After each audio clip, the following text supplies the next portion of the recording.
All right, so it is 3:03, so we will kick off. So just want to say, e wahinima e tānei ma ane takumihi kia koutou ko hui mai nei, tēnā koutou. So welcome everybody to our SBC CLC ERP discussion document workshop today. As most of you, if not all of you, will already know, my name is Lorette Simonik and I'm our Principal Advisor here on Climate Action at SBC, and then I also manage the Climate Leaders Coalition. So I'm just going to give you, before we jump on in, I'm just going to give a quick overview of today's session, which we split into two parts. The first part is with the Ministry for the Environment, who are joining us here today. I will pass over in a moment to Mike, who will give an introduction here as our Executive Director, as you know, from SBC, and then he will then pass over to Rachel Ward, the team leader of the ERP team, which will provide an introduction from MfE, in which case they'll then give a presentation on the Emissions Reduction Plan discussion document that was released a couple of weeks ago. We'll then provide an opportunity for members to ask any questions of the Ministry for the Environment, noting that these are broad level questions that can be answered by MfE rather than sector specific areas, in which will be delved in greater detail at sectoral workshops, which was circulated on Monday, which we encourage your attendance of.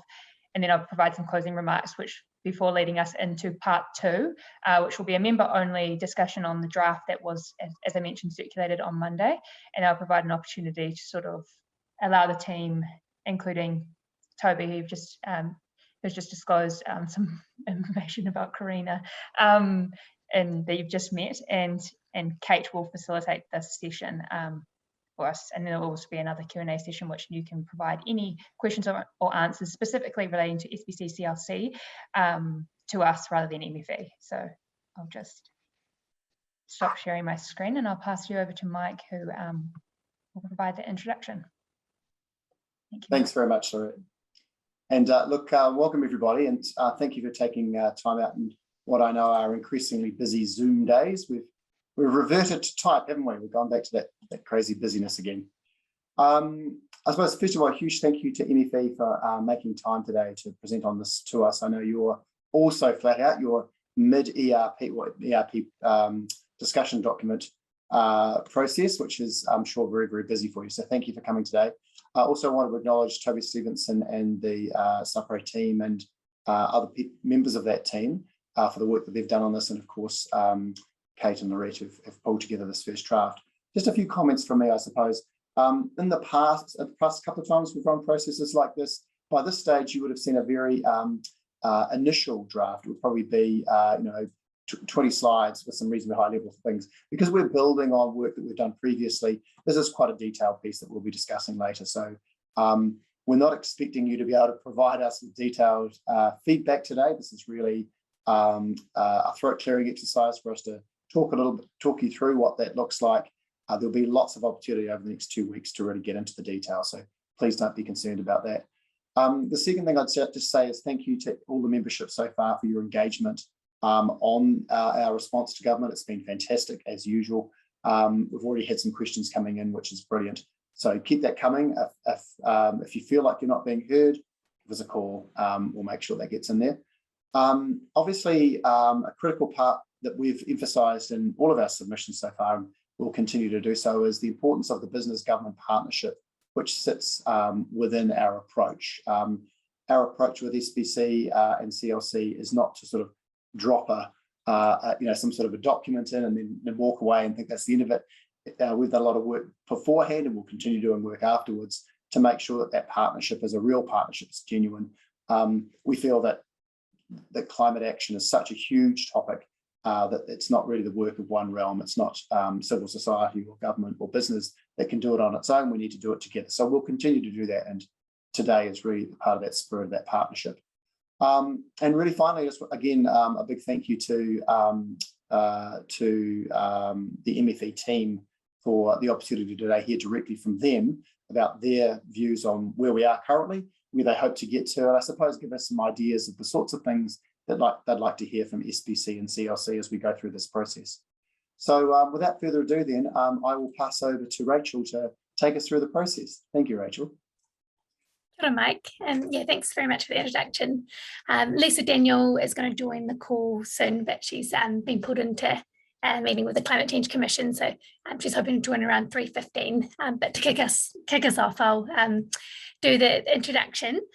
So we've got a number of officials here on the call. We've got Mark Story, who many of you will have met before. He's the manager of the transition team. We've got Anna Reerinui, who's the manager of the partnerships team. Tash Barneveld, who's leading on our engagement, and then Lisa Daniel, who's the climate change director, will join us soon. And I'm the team leader of the transition team. So yeah, really great to have you all here today. And thanks for taking the time out to talk about the emissions reduction plan and the discussion document that we released on the 13th of October. Many of you will have joined the webinars that we've had on the ERP. So we've had a series of webinars to date on the ERP as a whole and on specific sectors. So we won't go into the detail of any of those particular areas today, as I assume that many of you have already engaged with that, but we're happy to take your questions at the end. Also, just to recognise, though, we don't have any officials from other agencies here, so we're unlikely to be able to answer detailed questions about specific sectors, but we're happy to pass any of those questions on to the relevant agencies.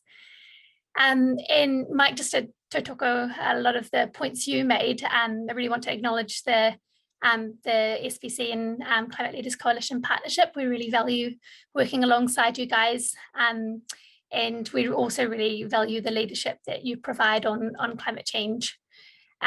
So SPC, working with Lorette and Kate, helped to deliver this session today, but have also been helping us with ERP engagement more generally, including engagement ahead of consultation. So the private sector, as I'm sure you're well aware, has a critical role to play in helping us to meet our emissions budgets. We will need ambitious new policies to achieve the proposed emissions budgets. And the government will provide some of this leadership and set the policy and regulatory settings. However, strong policies alone won't be enough to spur the level of investment, innovation, and behaviour change that's required. Building a low emissions economy is a collective effort, and to succeed, the plan will require all New Zealanders, business, industry, investors, and households to work together. Business models, public attitudes, and consumer preferences need to shift to and we need to see new approaches to how we power our economy and our lifestyles, how we build our cities, and how we move around in them. To make this possible, we need strong and widespread acceptance and support for the plan and a big appetite for action. I'm sure you will have seen from the discussion document that there is still a lot of work to do to finalise our plan. So one thing that's been widely reported is the gap between what the policies currently add up to and where we need to get to meet emissions budgets. So the purpose of the consultation that's out at the moment is to hear from businesses and from other players about how we can close that gap. So between now and May next year, we'll be doing that policy work to make sure that we're on a pathway to meeting our first emissions budgets, but also our 2050 targets. And finally, just to acknowledge a lot of the work you do, and we've had a look at your snapshot report, which shows that signatories are investing 750 million in reducing emissions over the next 5 years, which is awesome to see, and we'd love to hear more about the detail of this. And in particular, we're really keen to know, as leaders, what more will SPC and Climate Leaders Coalition do to drive your own ambition and the ambition within the wider business sectors as business leaders? And also, we're really keen to hear about what support you need from government for SPC and CLC to achieve that. So I'll close off there, unless Mark or Matthew or others want to kind of chip in at that point. And we're happy to respond to any questions that you have. So Rachel, could I just ask a point of clarification, because there's been a bit of confusion within our membership on this one. When the Minister released the discussion document, he made it very clear it's a discussion document and not the draft. Will there be a draft document? And if so, when will that come out, and will there be a consultation process on that draft? Yeah, good question, Mike. Yeah, there has been a bit of confusion on that. So no, there won't be a draft ERP, and the reason for that is we've consulted a lot, I guess. So many of the policies within the ERP have undergone their own consultation process. And then, of course, the Climate Change Commission consulted on their draft report, and then we're consulting on the policies to include in the ERP. In an ideal world, I guess we probably would do a round of targeted consultation on a draft, but our timeframes simply don't allow for that, as we're going to need to get cabinet approvals probably around March next year. Could I just ask a supplementary on that then? Because obviously, we take a holistic approach to system change, and it would be of concern to us if we wouldn't have the opportunity to be able to input to the complete draft. And the reason for that is until you can see how these various pieces work together in concert, it's hard to make meaningful comment, because the sum is greater, the whole is greater than the sum of the parts, particularly in this case, where some of these things are highly interactive. So is there an opportunity for interested groups like SBC, where we, obviously we take a proactive and I would say forward-looking and positive approach to be able to lean into that and to be able to look at the whole so that we can provide those sorts of comments? Because my fear would be otherwise we're going to start entering the territory of unintended consequences. Mm-hmm. Yeah, thanks, Mike. That's a fair comment. And certainly in future ERPs, we will try and build in that process for consulting on a draft. Might be worth just taking that offline. If we do share any draft material with you, we of course have to get cabinet approval, at least approval from Minister Shaw. So perhaps that's a discussion we can follow up on with you and Lorette and Kate. Thanks, Rachel. Matthew, you've raised his hand. Rachel, thank you. So look, I was a moment or two late and I may have missed the introduction. So I'm Matthew Everett. I'm also in the Climate Director at MfE, a principal analyst, and I work across this whole program of work of emissions budget, emissions reduction plan. And just a couple of thoughts, Mike, in response to that question. I mean, I think in general, there's no intention that this consultation on the draft discussion document is the end of the engagement with key groups and key partners, and we count the obviously the Climate Leaders Coalition, the SBC, in that category, and similarly with local government, and similarly with our treaty partners. So there's going to be ongoing engagement with some of those really key, and it's just a question of how best to facilitate that, because we absolutely take your points about systems and unintended consequences, but I would also suggest that the actual artifact of what's on a draft piece of paper, sometimes focus on that distracts from good analysis and understanding of those interactions and of those interplays between the different elements. So we would hope that in that discussion document, there's already quite a bit of visibility about what is proposed, both for each of the key sectors, but also for the cross-cutting stuff that connects across that. And that's everything from funding and financing to technology and research systems and so on. And also those points that Rachel made in her opening remarks about just, we're talking about really, when you take the whole low emissions, climate resilient transition, perspective, about over time, some pretty substantial shifts in the way we live, we build, we move, we power the economy, we run our business models and our commercial success. So, some of those things, it's not the detail of what's on the plan for the first 3 or 4 years that's necessarily the key issue. So anyway, it was just a point to say that we would absolutely welcome that engagement, but it might be difficult to make it on the exact terms of policies, which many of which get their own exposure and their own consultation and their own. So those issues about how do you best accommodate the interplay in those interactions is difficult to do on precise detail anyway, I guess was the. But we're very keen to keep that conversation going, I think. Yeah, we've got some ideas for how we might do that, Matthew. So yeah, let's take that offline. It would be great to keep that conversation going. Thank you. Awesome, great. Toby, I see your hand up. I just wanted to also just acknowledge in terms of the facilitation of the question and answers, it'd be really useful if people could raise their hands if they've got a question that they'd like to ask, or alternatively to put your questions in the chat function, and I'm happy to read them out on your behalf. Also just note that we have been provided some questions of those that can't join us and that sort of thing. So in the absence of any further questions, I've got a few others to tag on into the end there. So I'll just pass to Toby. Oh, thank you, Lorette. Can I just pick up from the question that Mike asked and Rachel has responded to? It would be very useful if we could see a more detailed quantification of the gains, that the emissions reductions you expect from the policies that are discussed in the document.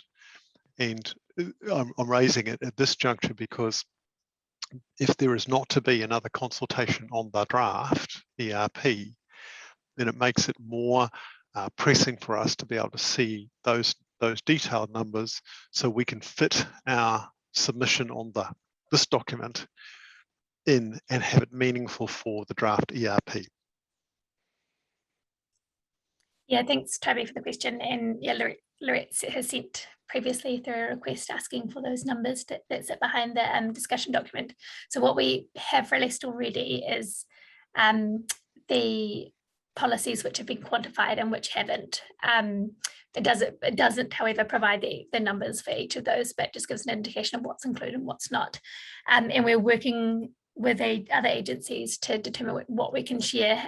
We know, yeah, there's a lot of interest in seeing those numbers, as we found with the Climate Change Commission's process as well, and they released their modelling towards the end of the consultation process, I believe.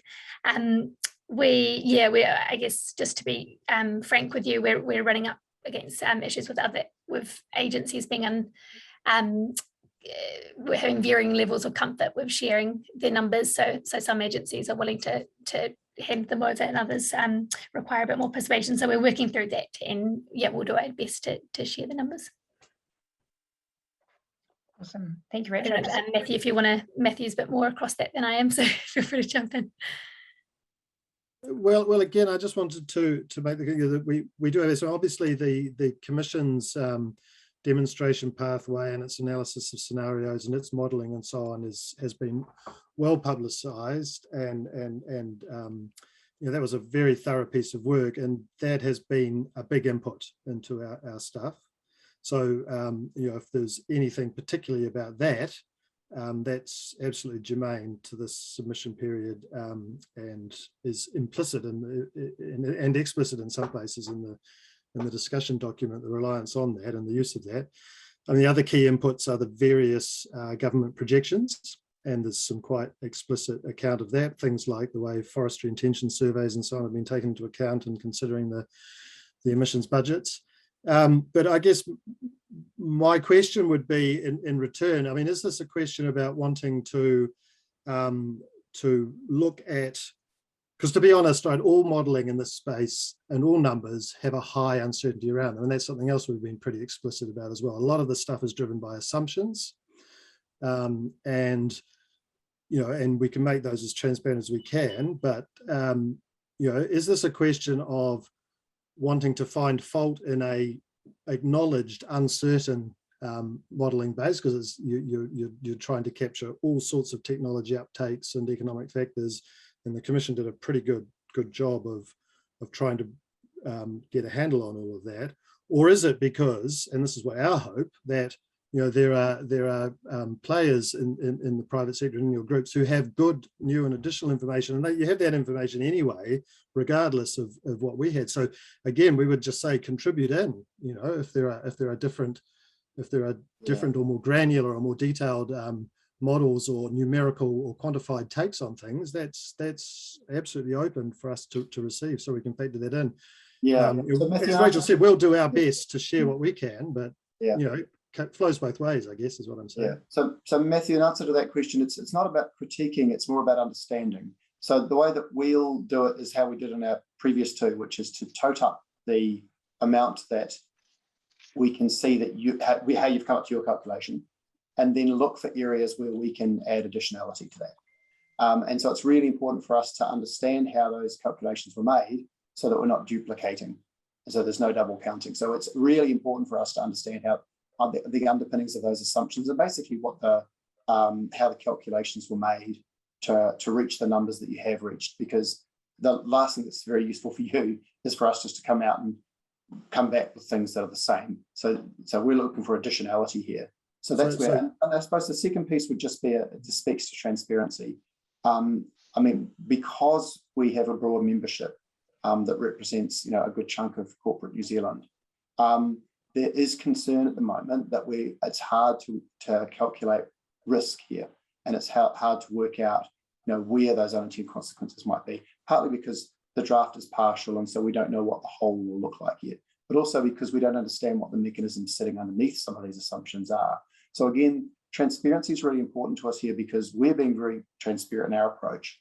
And basically all we're taking is a building blocks approach here, where we're saying these are the bits that have already been built to the target. It's like a fairground fate, and we've got to get this much further.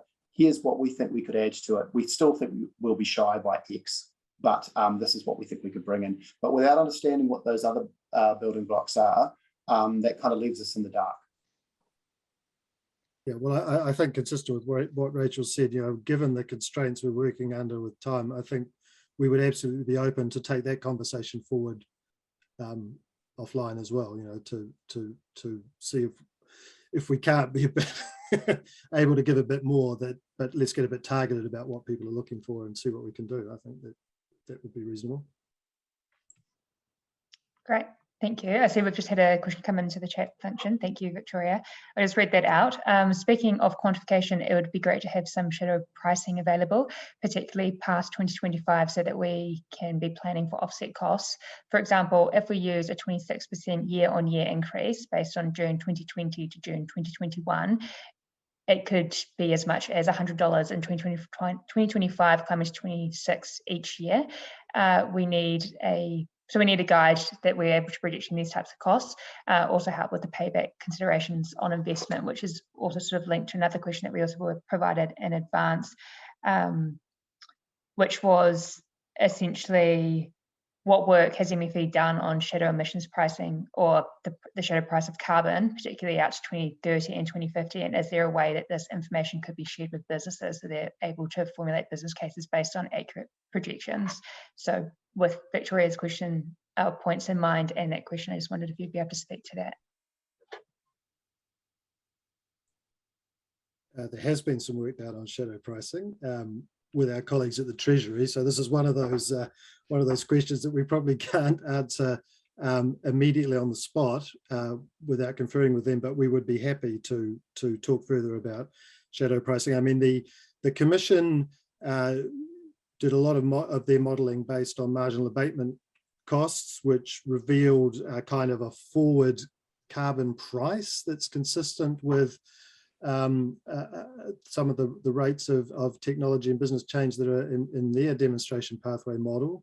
They were at pains to point out that's not a projected emissions trading scheme price necessarily, but is effectively a shadow price or a forward price path of carbon.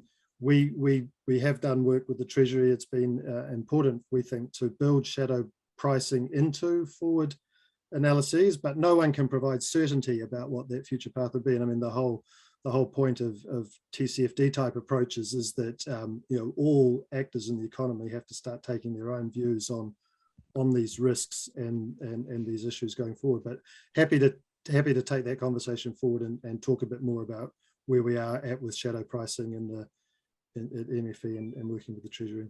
Yeah. I think too, thanks Matthew. The other thing, while not shadow pricing, and kia ora everyone, I was a couple of minutes late, sorry. Lisa Daniel from Ministry for the Environment.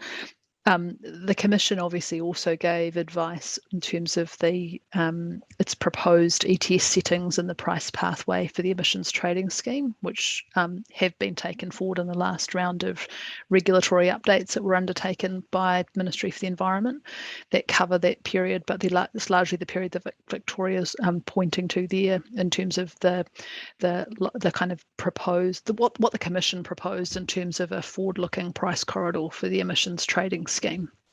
And they will also be giving advice next year on the emissions trading scheme, kind of the further out year projections and recommendations that go kind of beyond just any price corridor, but more deeply into ETS price settings, which the government will then pick up kind of through next year in order to set that next set of regulations later next year. Excellent. Thank you, Lisa, and great to see you. Thank you for joining us today. Just before I dive into some of the other questions that have been raised in advance, I just wanted to check whether anybody else had any questions at this point that they wanted to add, or if Victoria, you had anything that you'd like to add in terms of what has been on what was discussed. Tōna koutou. I guess I'm just, you know, it's not certainty. It would just be really great if we could all be benchmarking against the same data. And, you know, you can put big old disclaimers saying this is not, you know, but at the moment we don't really have any transparent idea of what floors or ceilings will be. So when we're trying to do projections and we're trying to get investment into big infrastructure changes, if we're not getting a 5-year payback, then we're not investing in these things, and we really need to be investing in carbon reduction. So I guess I just wanted, that wasn't really a question, more of a statement, but it is something that we really do need. Mm. Thank you, Victoria. Noted. Fantastic. Well, I might use the opportunity just to ask a couple of these questions, and just a reminder, if anybody does have a question, just raise your hand or put it in the chat function. And so this is to do with sort of the business government collaboration as outlined as important within the ERP discussion document, but also sort of just generally acknowledging the importance of achieving the transition that we need to achieve collaboratively. Is MfE able to speak to what a workable structure for business government collaboration could possibly look like in practice, and what sort of period we might be looking at for that? Sorry, Lorette, could you just repeat the question? Yep. Could MfE speak to what a workable structure for a business government collaboration and sort of what that could look like in practice, and then over what period?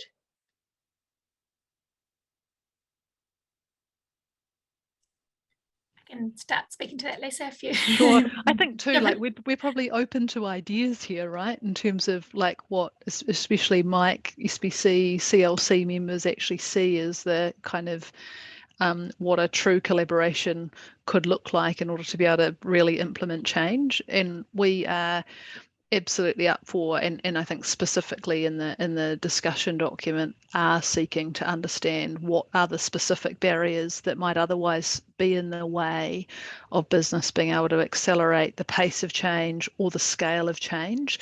But kind of beyond obviously the discussion document, there's a question about actually, and this I think came through pretty strongly in the Commission's advice too, about new ways of working, and that applied with Māoridom, where, you know, the Commission said actually it hasn't been working, and actually some of their recommendations arguably go beyond the climate. I think they go beyond the climate change portfolio, but similarly into local government. And actually we know that there's only certain levers central government has here, and that actually at a local level there's a whole lot that's going to need to happen within the planning context that local government is going to be able to need to implement. And I think similarly there are different ways of us being able to think in the future about how we actually working with business to be able to accelerate the transition that we all want to see. Yeah. But Rach, go ahead if you've got anything else, or Mike, you may have some thoughts too. Just building on that one, Lisa, I think we're going to pick up on that point in our submission, obviously, or in our response to the discussion document. So we will put quite a lot in there. We've got down to quite a granular level in the terms of the partnerships, because we recognise that many of them are obviously quite discrete. They're about their specific partnerships in specific areas. Others of them are more general. And we've also got some thoughts on machinery of government. I mean, these are huge changes. And one of our major comments would be, just as in an acute crisis, we've had to mobilise the entire public service or large parts of it to act in a kind of in a way that we haven't seen coordination probably since the war.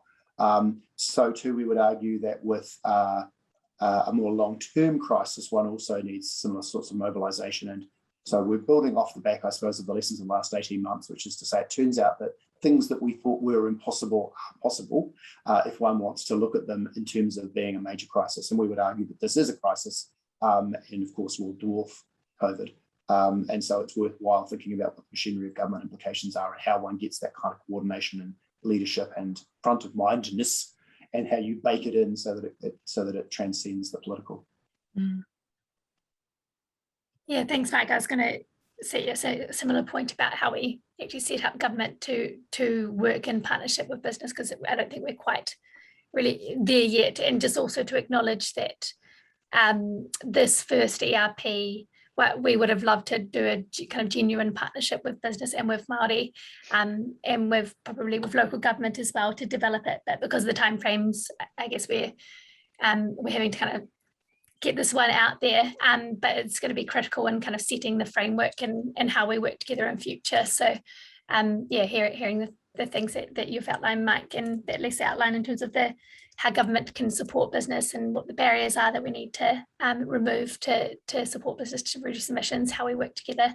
That's all going to be really valuable to receive in your submissions. Thank you, Rachel.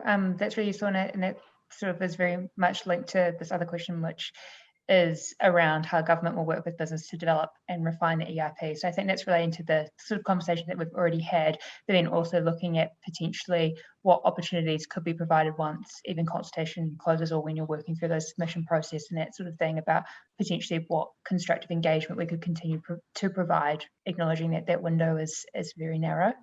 Yeah, sure. I can try and have a go at that, but Rachel, you can too.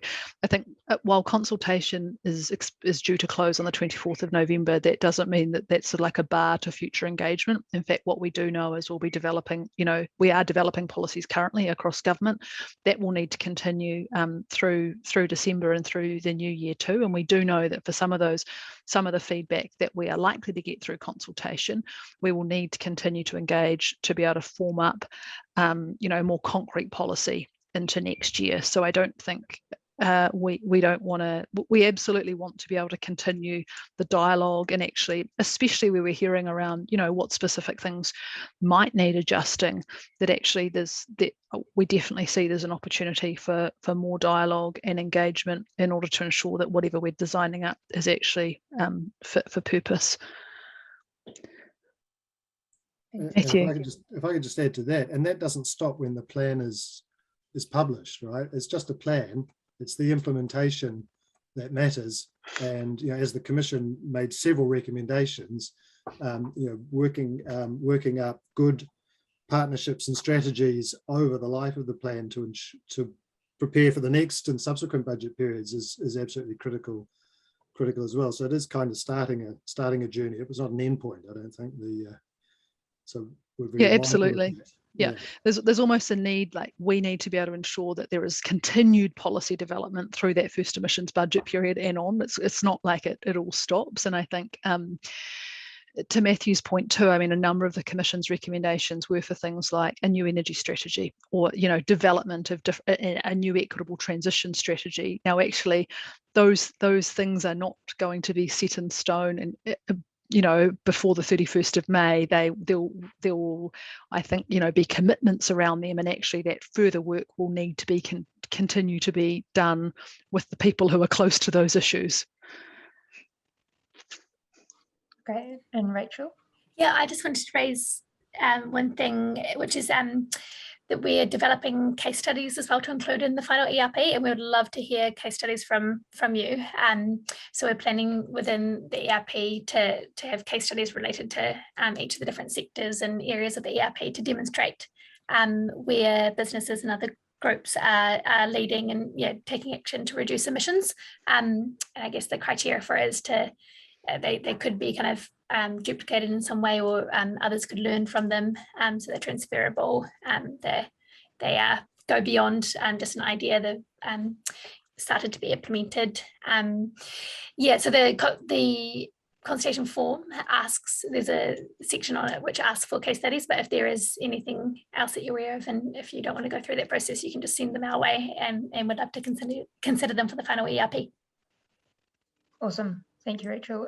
Yes, I think our members would definitely be interested in doing that. And so just do a call, in addition to what we could provide in our submission, is just that if anybody on the call thinks that they've got something that would be great to include within the ERP discussion document, to get in touch with us, and then we can make those connections and provide that information also through directly to you guys as well. So yeah, thank you for that. And I think I just wanted to acknowledge that in terms of business collaboration and partnerships and even iterations of the ERP, our members in particular are very passionate about driving this forward. So welcome any form of engagement opportunities that will present itself over that period of time. And then just sort of the final question that have been provided in advance, that's more of a general sense to MfE, is just around climate change and its requirement. So it requires a cohesive approach across all of government. How is MfE going to structure itself to ensure that there are effective outcomes, or how is the government going to structure itself to ensure effective outcomes, particularly through into implementation of the ERP? Have a go, Matthew. Chime in here though. I mean, the Commission made some pretty strong recommendations too about potentially new institutional settings across government, and there's clearly like some additional I guess measures and policies. Actually, like some of the policy work that we need to do now is actually like, how does government set itself up to be able to do that? How do we set ourselves up to be able to ensure that the policies that do come out in the ERP are actually implemented and are doing what we anticipated they would do in terms of the modelled numbers, right? Because as you will have seen likely in the abatement potential that we've currently sized, there's kind of a high and low impact scenarios. And so being able to make sure that we're accurately measuring that on the way through, and that we're able to course correct or put more emphasis behind certain policies or adjust policies is going to be super important. So there's kind of a monitoring and implementation piece that is required there. And then I think thinking about actually what might additional institutional settings need to look like. And again, like the Commission made some recommendations around, for example, things like, behaviour changes that are required. I mean, I think they made a recommendation around a lead agency for that. So there's the potential for that, but there's also just like, how are we integrating behaviour change elements into all policy development across the board, be that within the Ministry for the Environment or in transport or in energy, so that we're actually able to kind of enhance and accelerate those changes. So I think there's certainly a strong kind of monitoring and component to the way that government will need to be set up in a way that it kind of hasn't had to do to date, and there's probably a role for stats in there too. And then just thinking about actually what are the additional institutional settings we might need to ensure that we are kind of course correcting, and this is it is a massive cross agency effort that does require probably some of those settings to be reviewed and looked at. Is there anything else, Mark or Matthew, that you might add, or Mike, you might have ideas? Yeah, well, I just wanted to quickly add, Lisa, that and reflecting back on those comments Mike just made, which I think were really pertinent before, about it's going to be evolutionary rather than revolutionary, right? We're not going to come out with, here's a whole new design for government that kicks in on 1 July 2022. But the challenge behind that question is exactly, and the challenge behind your comments, Mike, about we know what to do in a crisis, and we've demonstrated that we can, right? We know what business as usual looks like, and we know it doesn't address this problem. So what is that, that new system, and it's an evolutionary one, I believe, not a revolutionary one, that gets us better able to have a sort of running crisis that's not an absolute emergency, but has that sense of urgency and that real need of joining things together and avoiding those unintended consequences by making sure they're designed out and that the integration happens in real time. So, I think the discussion document spoke to this issue, but maybe didn't say a lot, and that reflects the fact that it's a work in progress. But that's definitely an inevitable consequence of managing this low emissions, climate resilient transition, and it's going to be repeated again when the adaptation work sees the light of day next year as well. Because those are big cross-cutting issues, and they do require new ways of working across government and between government and the private sector and the other partners. Thanks, Matthew. And can I just comment on that one? I like your evolutionary thing. Not that I believe Gould's writing because he's a crackpot, I should say. But his point on on major shifts is a useful one here. I would say evolutionary, but it's going to need to be at step change pace, simply because the crisis is happening at step change pace. So I agree, if evolutionary means much more much more rapid than BAU, then I'm in agreement with you. Revolutionary is not what we need here, but we certainly need rapid change. And I think what we're hearing back from COP26 is a real frustration that that's still not registering. That doing things the same way will get you the same result, and the result hasn't been there. So really glad to hear you say that. And we'd really like to lean into that, because I think there's a lot that businesses are having to do in recognizing that BAU is not working for them either. And so there are quite significant step changes happening there. I just had a really prosaic question really at the end here, which was, we would really welcome the opportunity to engage once we've actually got our next to finished draft together, is to get the gang back together and sort of present some of the headlines for some response before we actually submit on the 24th. The reason for that is I think it would be a good place just to sort of test out both tone and prioritization, because ours will be, of course, quite a comprehensive submission. It already runs to over 50 pages. I did remind the team that I didn't want a submission that was longer than the report that it was submitting on. But it is quite comprehensive, simply because we've got a broad membership that have great interest in this and have a lot to bring. And it will be constructive. It will be very constructive. So yeah, the opportunity to be able to have another conversation would be great. Thanks, Mike. That sounds excellent. And I think what we'd probably want to do there is also bring in some of our colleagues from other agencies too, who are kind of working on those transport or building and construction or energy kind of specific policies, so that, potentially they could be teasing out further questions or information that might also help build out that submission. But we do absolutely look forward to the kind of continuing constructive engagement that we've had so far. Thank you.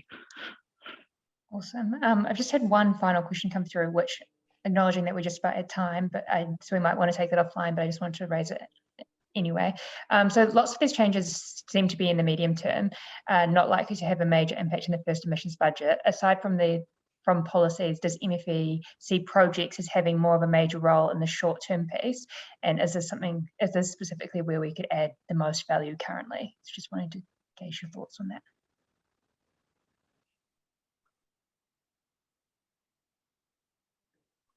Great question. I'll have a go, Matthew, Mark. So you're asking whether the weighting of what would be helpful is in those initial year project specific. I honestly think I'd have to say, it's probably both. We acknowledge that the first ERP, what it must do is help set up what, to meet the proposed emissions budget, or at least and have a good sense that is feasible to meet. But also it does need to set up the long-term foundational policies that will actually set New Zealand on that in the longer term a low emissions towards a low emissions economy. So it is both, but obviously the quantification that I think sits in the current ERP that you will have seen is not currently meeting that proposed first emissions budget, but it is absolutely both. And that's kind of one of the things that we also need to weigh, or are weighing. What are those kind of really important foundational things that also need to be put in place? They're both about how we work, and they're also about what are the big transitions that need to happen across industries and sectors. So I'd say both. I don't know if anyone has a better answer out of Matthew and Mark. Yeah. Okay, great. Well, I'm mindful that we're now 1 minute over time, so I will move to wrap up. Thank you very much for the answer, Lisa, but also thank you all to MfE that have joined us on the call today. The ERP is hugely important and fundamental to our members, and so we really, really value that you've taken the time today to talk us through the questions that we've had, but also a more general overview of the process today. And yeah, as we've mentioned, and sort of as what's come through quite clearly in the questions, that this partnership and working to actually drive action on the back of the ERP is incredibly important to our members, and so very much welcome any further engagement opportunities that do come along the line, and looking for opportunities in which we can support. So yeah, just wanted to say a huge thank you very much, and best of luck as you go forward with the submission analysis. Thank you. Thanks, Sarah, and thanks everyone. Fantastic. So now we'll move towards part 2 of the workshop, in which I'll now pass over to Kate, who will be leading this part of it. Great, thank you, Lorette. Kia ora koutou. I think I know essentially everyone on the call, but for those who I might not have had the chance to meet one-on-one, I'm Kate Wilson-Butler. I'm the Head of Climate Action here at SBC. In the second part of the session, we're going to walk you through the first draft of our response to the ERP discussion document that we circulated on Monday. So it's not a huge amount of time that we have. Essentially the purpose of today is to give you a rapid fire overview of the structure, our approach, and the key recommendations that we've landed on in this first draft. As Mike said earlier, this really is about giving you an overview of where we've got to so far, as a bit of a taster to some of the sectoral and thematic workshops that we've got happening later this week and early next. So it will be a bit of a whistle-stop tour, but hopefully gives you a sense of where we're coming from, and we do welcome your feedback on all of the aspects that we're presenting in the first draft: the substance, the structure, the approach, whether that's written, verbal through these workshops, or whether you'd prefer to reach out to have a one-on-one discussion. We're very open to that. So being conscious of time, and without further ado, I'll just share screen, or attempt to do so. Bear with me.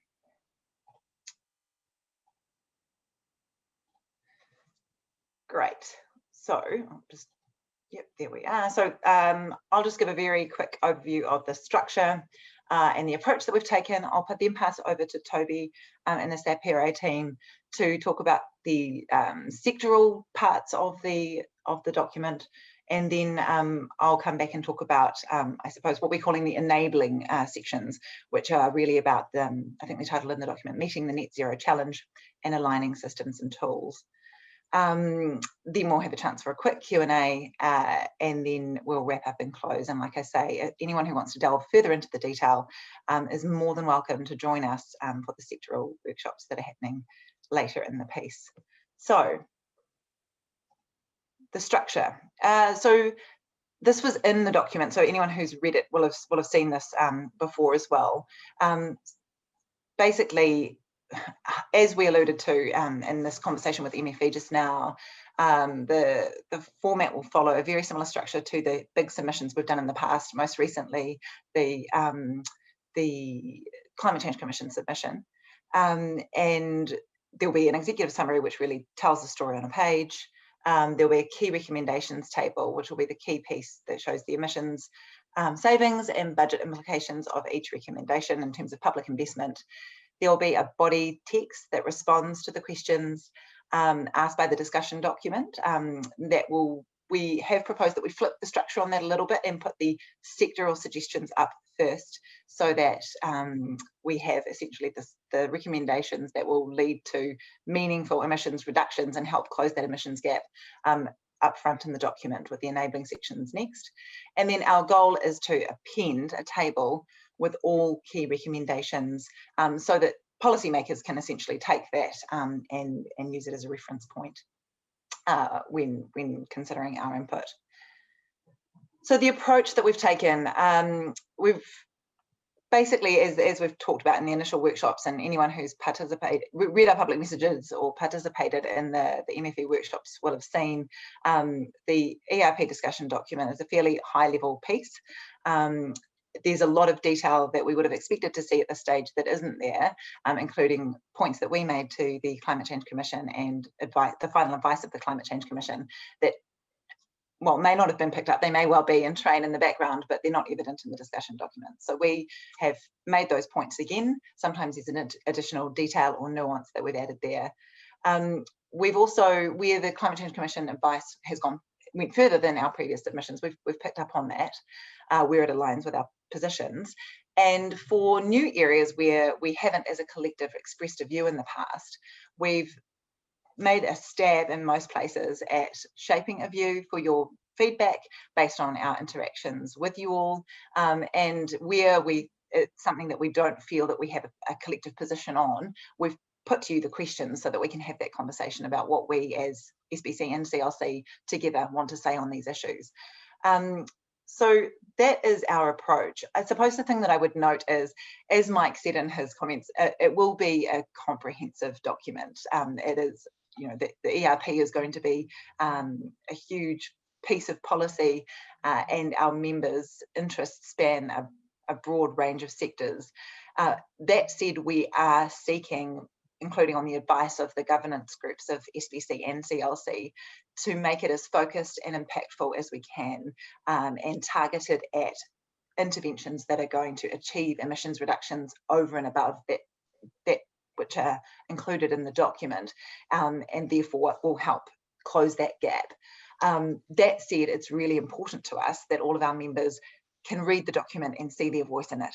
So if there are areas that you think we've missed, and you think that we as a collective should be advocating on, please do let us know. We are really open to including new sections or new recommendations that aren't there. So this should be your document. So that's what this conversation is about, and that's what the workshops are about over the next few days. So with that, I'll pass over to Toby and team, who are going to take us through the sectoral parts of the document. Good afternoon, everyone. Karina is going to be putting her slide up. So just while she's doing that, I'll introduce us. So Karina and I are with Sapre Consulting, and we have on the line Jeff Smith and Dave Taylor, who are with DETA. So the four of us have helped SBC and CLC produce the briefing to incoming ministers a year ago, and the draft submission to the Climate Change Commission's draft advice.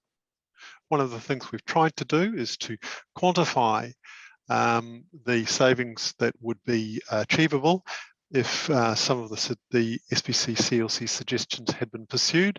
That can be difficult for policies, but we have, in those two previous documents and in the document to come, we will quantify as much as possible initiatives.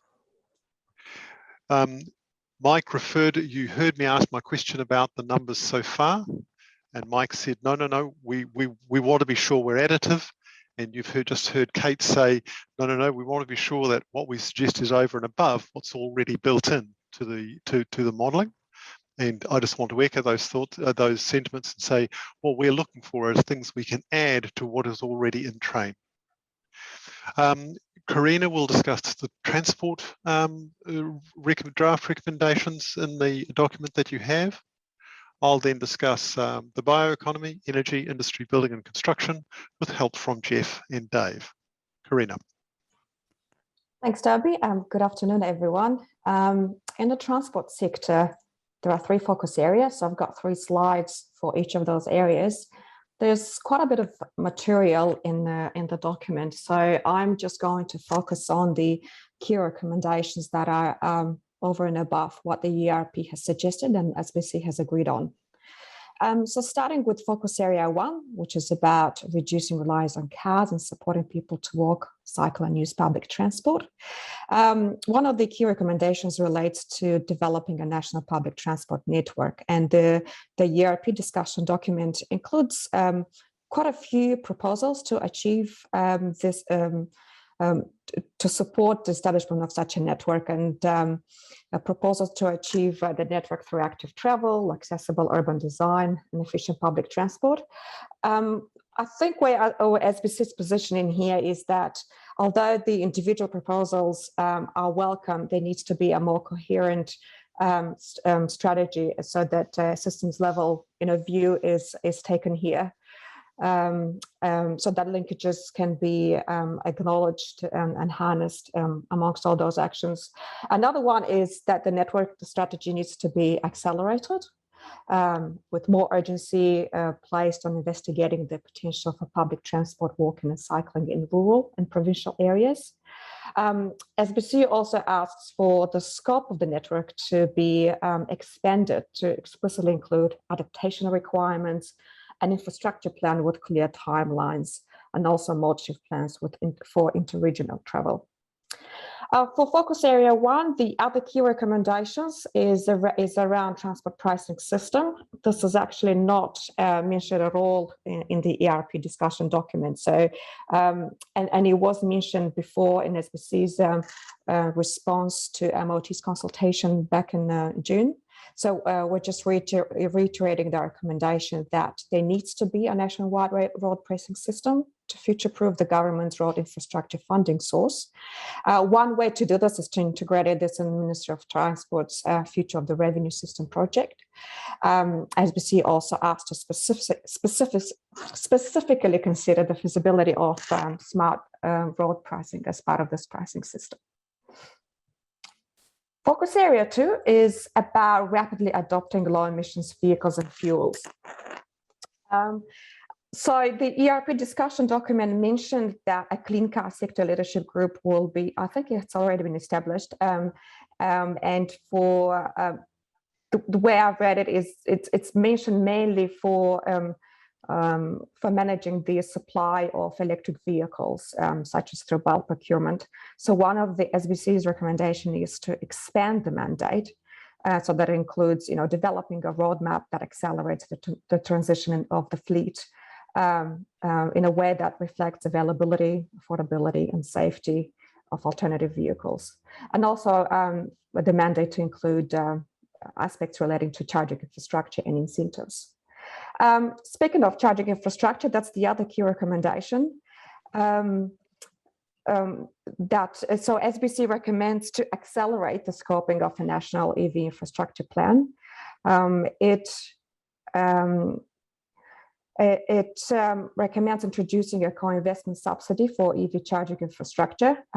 These are not new. These are also picked up from the submission that SBC made to MOT's consultation paper back in June.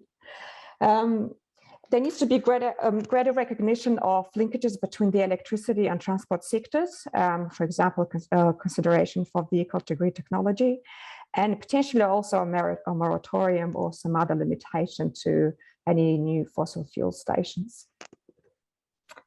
And the last one, decarbonizing heavy transport and freight.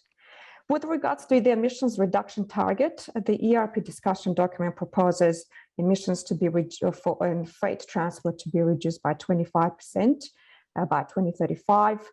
SBC recommends a much more ambitious target. This is following on from the work by the low carbon freight pathway, and that is halving emissions by 2030 and net zero by 2050. With regards to freight and the supply chain strategy, which is proposed, is included in the discussion document, SBC asks for this to be accelerated and for actions to be identified in the first budget rather than in the second budget, and to explicitly consider recommendations from the SBC low carbon freight pathway work that recognizes some of the opportunities that are already there. So they're not reliant on new technologies like hydrogen, and renewable biofuels making it to the market. There's a good optimizing freight routes, improved data gathering, and changing consumer behavior. With respect to alternative fuels, the recommendation is to provide targeted support for innovation in domestic fuel production, and within the bioeconomy context, to undertake the analysis of the end-to-end supply chain for domestic biofuels. This is a point that was picked up in our first workshop that was on October 19th, issues like compatibility with the current infrastructure. And another recommendation is to explicitly investigate the role of hydrogen. And finally, in aviation, SBC recommends considering subsidies to support domestic sustainable aviation fuels production. And a question that is included in the document and is not answered is, what would you like us to say with regards to the mandate, which is now generic, so it doesn't distinguish between SAF and other applications. The SAF roadmap, however, has some recommendations on the mandate. So if you've got any views on that, please have a look at the document or come to the session on Friday and we can talk about that. That's all from me. Over to you, Toby. Thanks, Karina. Just get my slide up here. Can you see that? Looks like I'm going to have to reconfigure my screen just quick as a flash.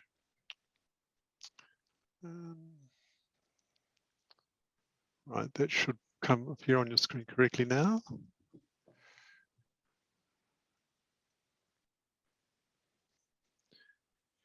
Right. Sorry, that wasn't very...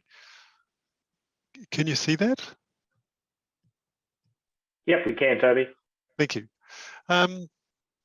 So picking up from where Karina left off on the bioeconomy, you'll see in the document that there is a piece on the bioeconomy, and you'll see that it covers potentially forestry waste and slash, treated timber and construction waste, plastic waste, tallow, firm liquid waste, organic food waste. And so you can see there at item 2, we are suggesting you call for the development of a biomass supply chains, whether that's for whichever part of the bioeconomy that covers, and undertake a program specifically to identify solutions to supply the North Island gas network. And if you have any suggestions about that, emphasis or ideas, or quantification, we'd be interested in including those. The turning to energy and industry. With process heat, you can see there we've advocated for developing GIDI to support both the larger users and the smaller users. At the moment, the GIDI fund is orientated towards a certain size of process heat. We think that there are significantly greater gains to be made by expanding that program. Also, we think that you should call to prohibit the development of new fossil fuel consuming process heat plants. Jeff, do you want to comment at all on process heat? Sure.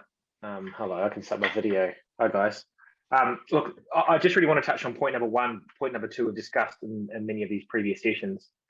I guess just to go into a little more detail around point number 1, what we are seeing is that it's the GIDI fund in some ways is a Goldilocks fund. It sits right in the middle. It doesn't address the small end of town, and it certainly doesn't address the larger end of town, which we think is where the major opportunities are for a short-term decarbonisation opportunity. And going back to our engagement with MfE earlier on, we believe that could be part of the emissions reduction budget over the that could help address that first emissions reduction budget with a different approach. That's all I'd like to add. Thank you, Jeff. Electricity generation. I think everyone on the call will know that the proposal in this document is to adopt a renewable energy target and to make 100% renewable electricity an aspirational goal. And I think it's very important that we hear whether there are any contrary views to that. The energy sector. Pan energy, there is an issue with, we wonder how, if you get a pan energy strategy, we still wonder how you get a holistic look at the regulation of it. You have different regulation for contestable parts of gas and electricity and other fuels. You have different regulation for the regulated, the economic regulation and the market regulation, and we don't have equivalent regulation in the alternative fuels such as hydrogen and the bioeconomy. If a energy target is to be effective, we're going to need to have some joined up thinking in the regulatory mechanisms. Specifically in electricity, between the regulated sector, distribution and transmission, and the contestable market, wholesale supply and retailing. There are clearly some roadblocks, some bottlenecks to getting a more effective outcome from electricity. And I'm not going to whistle on about those today, but we certainly will in the sectoral meeting. But again, if people have strong views about regulation across electricity, where electrification is an important part of the plan, we'd be pleased to hear from you. So the several other things that we touch on, we'd like to form a clear view for SBC and CLC on the role of hydrogen. Hydrogen can play a part in the hard to abate fuel sector, particularly heavy freight and air, and also complement the existing gas infrastructure and security of supply in the electricity sector. We will we will be writing something there, but we're interested in people who want to contribute to that. Turning now to building and construction. So the built environment includes embodied emissions, building energy performance for both new buildings and existing buildings. The document does touch on the Warmer Kiwi Homes program, but we think that it could expand that program and also make more of the health co-benefits, as indeed the Climate Change Commission did. The document talks about mandating NABERS NZ ratings for government, but again, we think it could go further, all office buildings, hospitals, hotels and retail buildings. We've also raised the idea of energy performance certificates. We think that the energy efficiency targets for buildings could be sharpened, and we can quantify the benefits of that. And we also think that thematically, energy efficiency should be the first priority for every energy initiative identified in the ERP, and that we don't think that is the case at present. If anyone has any contrary views, we'd love to hear from them. Kate also asked me to talk to some other sections. Agriculture, there's a separate process running, developing a submission on agriculture with the agricultural group. If anyone wants to hear about that, we're happy to share those thoughts. Waste seems to be a very narrow section at the moment, and we want to have a discussion with waste-focused members. If gases haven't drawn any comment from members, we'd like to hear if anyone does have any comments. And forestry, forestry seems to turn on the idea that it's important that anything that's done in the forestry sector doesn't undermine the gross emissions reductions. And that's a delicate issue. People will have views, and we have to work through a process of forming what SBC CLC is going to be able to say.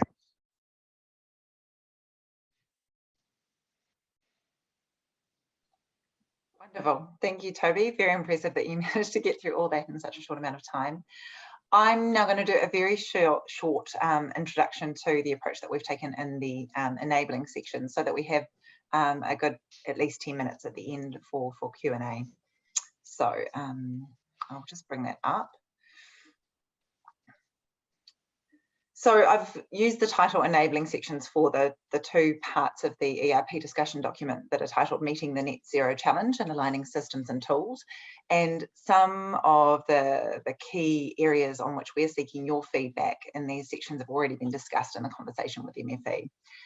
So under the Net Zero Challenge, there's a part called the Transition Pathway, which is really about the principles that will guide our transition. And we've touched on a few points there in the draft where we would recommend that the ERP in its final form be augmented. We've talked a lot in the conversation with MfE about the business government interface, and this is the part that we would really like your input on. What is a workable interface between the business community and government, so that we are able to work in lockstep to achieve this transition, which is what is required if it's going to be a meaningful partnership. We've had a few ideas come through in various discussions, but the one that we've landed on as a headline recommendation in the draft, at least, is establishment of a climate advisory group to advise the Climate Change Response Ministers group. There are a number of different ways you could structure that, and it could be supported at the working level in a sectoral way, or other different models which bring officials and business representatives together. There are also other potential models that have been explored, such as a social enterprise type model.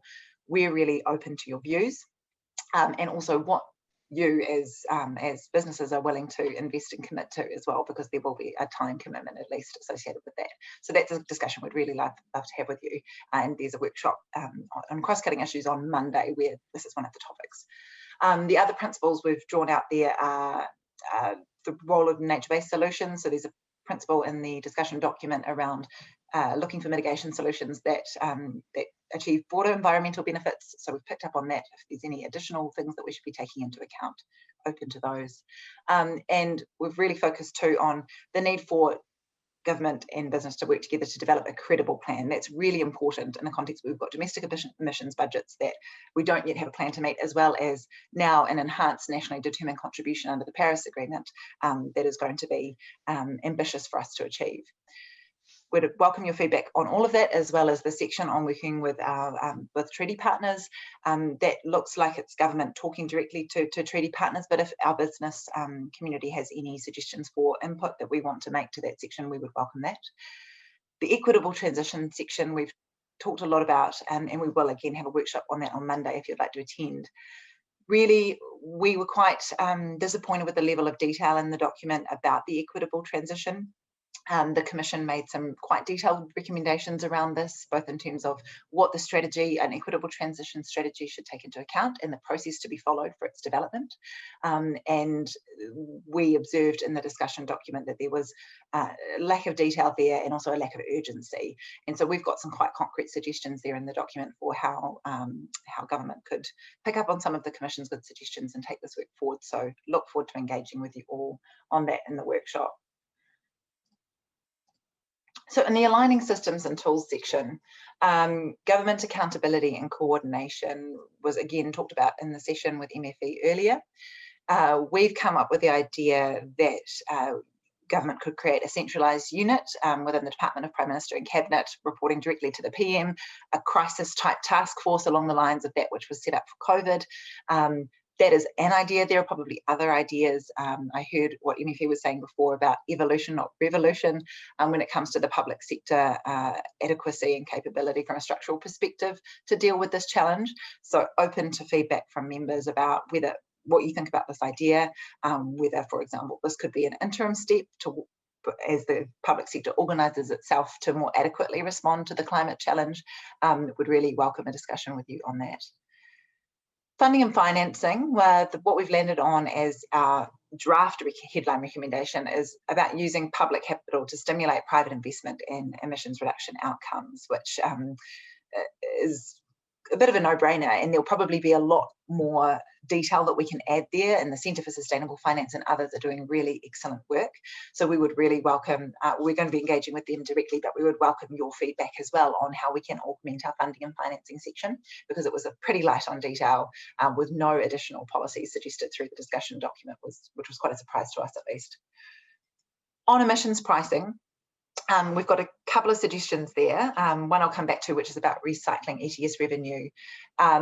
The discussion that Victoria started earlier around developing a shadow carbon price is where we've landed in terms of a headline recommendation in the draft submission. We've heard from you all at various times that there is a need to have some kind of price that can be built in to business decision making, and that is something we will be looking to advocate for in this document as well. On planning, which has not got its own bullet point there, but essentially we have kept that pretty light touch at this stage, endorsing some of the Commission's recommendations, but then leaving the substance of that discussion to RMA reform, which is going to be a process which will deal with the integration of climate and planning considerations. And we think our view at this stage is that that conversation is best had in that context, but welcome views on that as well. Research, science and innovation, here the key recommendation is around recycling the ETS revenue and using that to innovate for emissions reductions, and special mention of the agriculture challenge, and we talk about that in more detail in the agriculture section, on which we have a parallel work program, as Toby mentioned. Behaviour change, again, something that came up in the discussion with MfE. And what we have suggested is that the government take lessons from the COVID experience and deploy a similar social marketing strategy to help promote awareness and behaviour change, so that all New Zealanders are brought along the journey of the transition to a low carbon and a resilient economy. That was actually something that was in the Commission's final advice as well. So we'd really welcome your ideas about how we might strengthen that section or any additional thoughts we might put in there. Moving Aotearoa to a circular economy is the last section. That includes a bioeconomy, which Jeff and Toby have already spoken about. Our sense is that the bioeconomy, whilst in the ERP discussion document, it is tucked under the notion of a circular economy, and the two are intrinsically linked, that actually the bioeconomy is an important piece of work and deserves its own section, and we have quite a lot of detailed thoughts on that, as you've heard already from Toby and Jeff. The circular economy is an area on which we have expressed fewer views in the past, simply because whilst it's an important environmental issue, it's often not directly correlated with emissions reduction outcomes necessarily. So as the climate action advocacy team, we haven't engaged directly on the circular economy discussion, but I know that all of you have been. So we would be very, very open to a discussion with you all on how we might frame up some comments on that particular section, which is quite well developed in the discussion document. So I did promise a whistle stop tour, and that's what it was. We'll now open the floor for about 10 minutes of Q&A before people need to head off.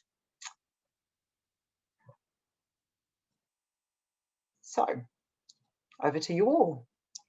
I see a few people have dropped off the call, but anyone who remains, open to questions, comments, feedback on all of that.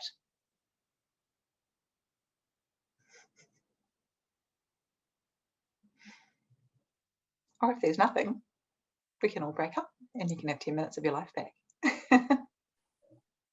You've overwhelmed them with brilliance, you see that. I just had I suppose a general question to the group, which was a bit of feedback that we got from the advisory board, was just to make sure that while being broad-based in terms of our submission, that we didn't lose the focus of it. Like in the past, we've always made sure we have an executive summary and some key points up the front. I just wondered if you wanted to speak to that point. Yeah, I did probably rush through it at the beginning of my comments. It might have been, I think you dropped out for a little while, Mike, but I'm very happy to recap that. So essentially, while this will be quite a comprehensive document, because we do need to make sure that we're covering the breadth of our members' interests, as was the case with the Climate Change Commission submission that we did, we won't be able to cover every issue raised in the discussion document in detail, and nor is it necessarily the most impactful approach for us to take to do so. And as Mike says, the feedback we've had from our governance groups, both of SBC and CLC, is that we should focus our efforts on those interventions that are really going to shift the dial and help bring those to life for policymakers. Hence the approach that we're seeking to take with the table up front, which has those key recommendations, but then equates them with emissions reduction potential as well as budgetary applications in terms of public investment.